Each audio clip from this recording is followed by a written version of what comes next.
So now we can start chopping stuff, and as we chop it, we can put it directly in the brine. Again, normally I would chop it and put it all in at once. But since we're doing this in one fell swoop, in which we're not going to let this sit for 7, usually I let that sit like a long time. But since we're doing it in a shorter time, I'm just going to let it sit for like an hour-ish, depending on time. So then I'm going to put it in as soon as it's chopped so it can start soaking for longer. But normally that doesn't matter because it sits for hours anyways. Cut it into kimchi size pieces. The more uniform in size, the more uniform the fermentation process will be.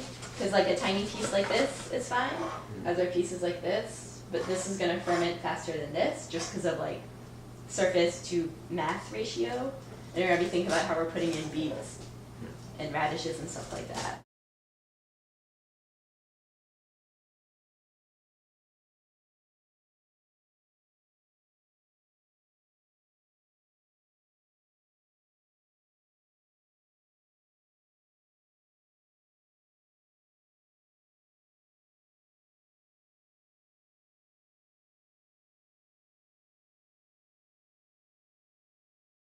Slice it thin because the cabbage is really thin, so slice it super thin.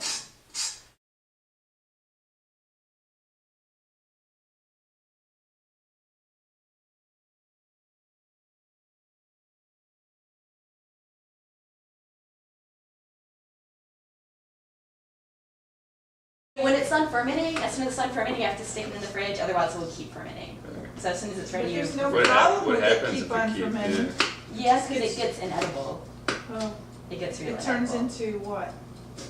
Just nasty? Just inedible, and it'll start to mold, and it'll just be real bad. Oh, okay. Like inedible, like... Yeah.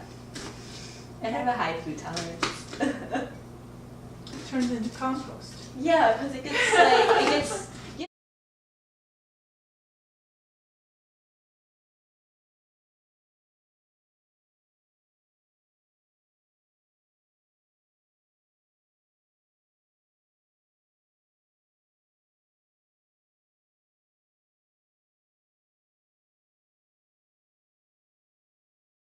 Alright, so now we can make the... Babies with our butts. the saucy stuff. And what's that? The spices, so the garlic and the ginger and the... Do we have chili peppers? The onion? We have You onion. have chili powder. Yes. Cayenne pepper or chili powder? Cayenne powder. Okay. Yeah, so the cayenne powder and the garlic and the ginger and the onions now come into play while these soak. And your turnips are going to turn bright pink from the beets and it's going to be really pretty. Great. That's all. Cool. And you won't know what's what till you bite it. Grate the ginger, chop the garlic and onion.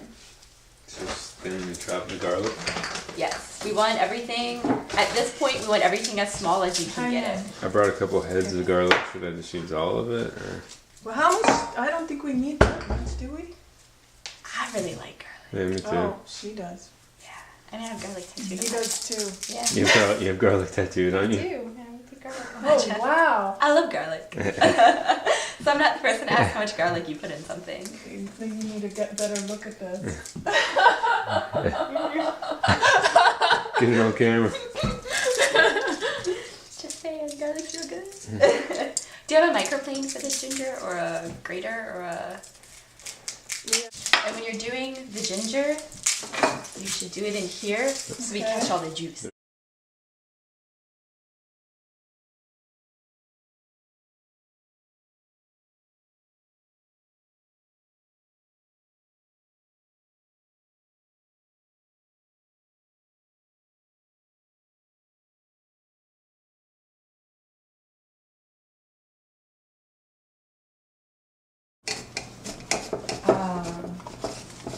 Do you have any paprika? Yes. Like regular paprika or just smoked? Powdered. Like regular powdered or like the smoked or the Hungarian? There's no powder. There's no Paprika. smoking or anything fancy about it. Okay. Yeah. Perfect. I ain't never heard of smoked paprika. Yeah, and there's also Hungarian paprika.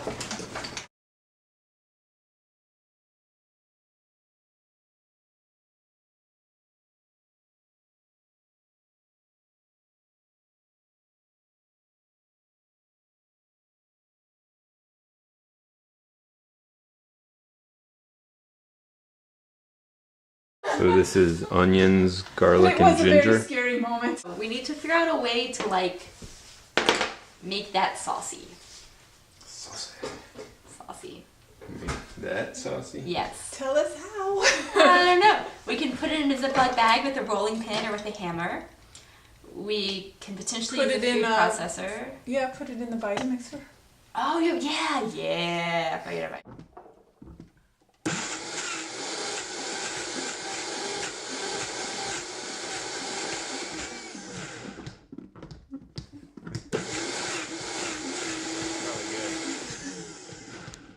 Yeah.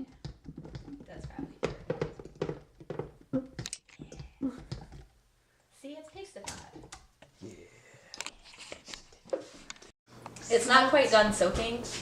In theory, it should soak for a little bit longer, but whatever. We'll add more salt. It should taste salty. But like, if you taste the cabbage, this is a good piece.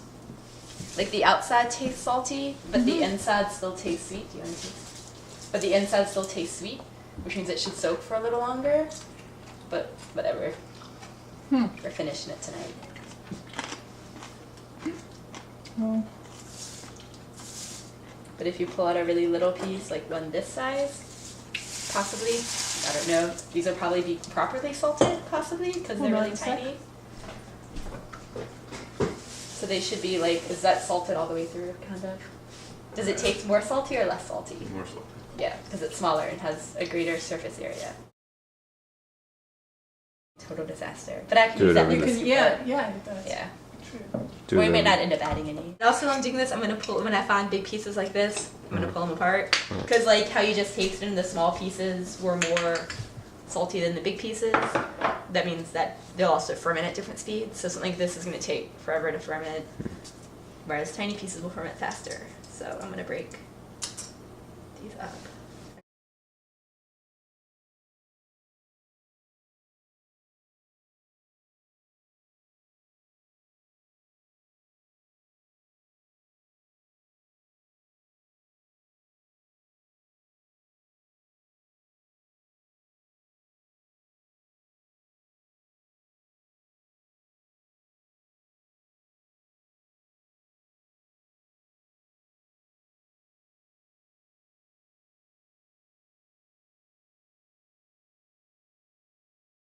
So let's sprinkle some Celtic salt on this. Do you still have Celtic salt? Well, I put it away, but Yeah. we can sprinkle all kinds of salts on it. We've got Now I like the gray salt. Australian pink salt. We've got Gray. hollow pyramid salt. Gray. And Celtic salt. Hollow Gray is the only way to pyramid go. salt. I love that. That hollow sounds pyramid very salt. fancy. That's gray salt. That's the best salt in the world. I'm a salt snob. That's all that I use. I buy it on the internet from Selena Naturally. You can get like a 10-pound bag for like This 20 kind? bucks. Yeah. What is it? It's from the Celtic Sea, and it's gray from the clay that they harvest it on. It has more minerals than any other salt, and it has the most amazing flavor. Like, you should really just like taste the salt straight. If you've never had it before, you've never had anything like it. It's a one-way street. It's like And where do you buy it off the internet? Selena Naturally. How much do you want to sprinkle on here? Definitely all that, and maybe like that again. Yeah.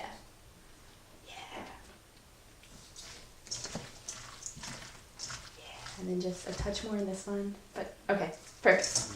I need a little bit to me, just to try. It's so good. Yeah. And it has a flavor. It has just a really good flavor. Take what you need. Yeah? More interesting than the normal salt. Yeah. It's like you went in the ocean. That's what it tastes like. Yeah. So if we want to line up some jars, we're about ready to pack it in the jars. Alright. And then like, you just want it in there really tight. Because the bulk of the liquid should be coming out of your cabbage and your stuff that's already in here. Because the salt should be drawing out that moisture. And then when you're done, when it's as tight as it can go and it's pushed down as hard as it can, then you just top it off with brine until everything's submerged.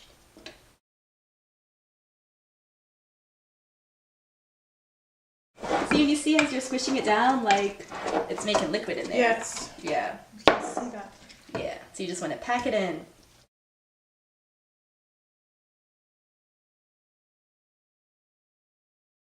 Basically what you want to do is you want to create some sort of system in here that allows nothing to get in but air to escape, because it's going to start bubbling. And if you try to hold in that air, you're going to have a really big stinky mess that your roommates will not be pleased with. No matter how much they like kimchi, they're never happy when that happens. So what you need to do is, if it was tiny, you could put an airlock on it, or like a condom or a balloon on it, because then that can fill up with air and get bigger and bigger, but without letting anything new in. And then a little more back in his, I think, because these all have plenty, like look when I press down, but his is nowhere near that. Yeah, that should maybe be good. You want to be able to push everything below the surface, and it's okay if it pops back up because we're going to put plastic bags on them. Like you see, that has more than, these all have more than enough. Yeah.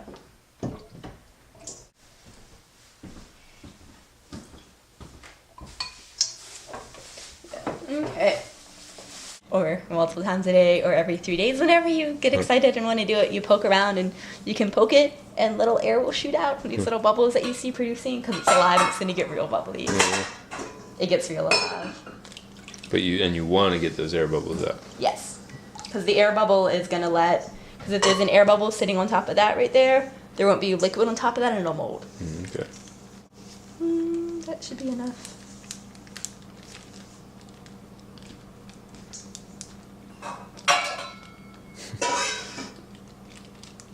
Again, you shouldn't have any air in here. That was dumb with me. You should do it so there's no air in here. Sorry, I forgot about that until right now. Then you just put it in. And then you get it so it doesn't fall out. And if there's too much liquid in it, it'll fall out. If you guys that. And then it just like weights it down. And then so you just kind of squish it in there. And then there shouldn't be... Is there way too much? Too much. It's not gonna... There's too much brown, I think. Work. Unless I squish it down more. Top heavy. There you go. And then you want the juice coming out around the Oh, sides. you do want it. Yeah. And then you So know you want it everything's under sticking out all funny like that? Well, yeah, it doesn't matter. As long as it doesn't fall As long as it doesn't fall out and as long as everything stays submerged. Those are your only two goals. And that's how you make kimchi, motherfucker.